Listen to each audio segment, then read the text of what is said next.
G'day, it's Toby Drew from Toby Drew Homes for another Quick Tip Tuesday. We're here at one of our brand new homes at Belmere, and at this stage we're laying vinyl plank. So we've got our installer here. He's obviously loading up his planks ready to lay, and he started his first corridor through here. We're using a 4.5mm vinyl plank, commercial grade, and he's getting this laid out throughout the whole home. Now, obviously, some tips and tricks on this. We do use professionals. It's a professional trade.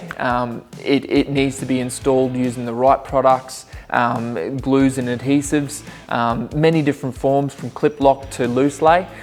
This is obviously got no tongue and groove, so some positive points about this is the fact that if we were to have any damage on the boards, we're able to pull them up individually and replace, which is great.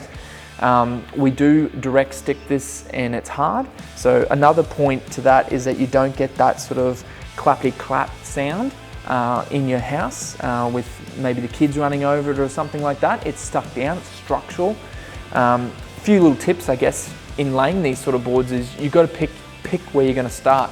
And we've done a line that runs right down this hallway. So this hallway is almost 20 meters long, and from start to finish we've done a black line, and as you can see, come have a look, we've got a black line, flip line that runs through, and he's continued that right the way through. That's going to be very important in starting himself off so that he can work his boards to either side of the hallway, allowing him to cut into his walls. As he comes through here, he'll now just continue his lay, making sure that he has like a every second or third board, and then repeats the pattern.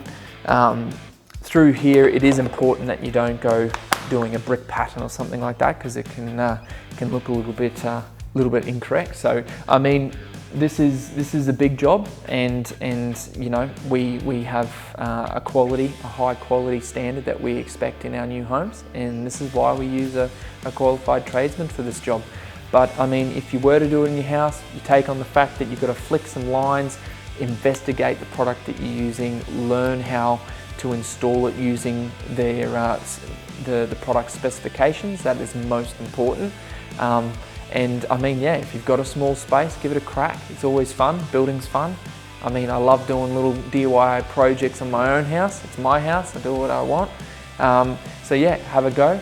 That was a few tips, a little bit about what we're doing here, and enjoy the rest of your Tuesday. See ya. Bye.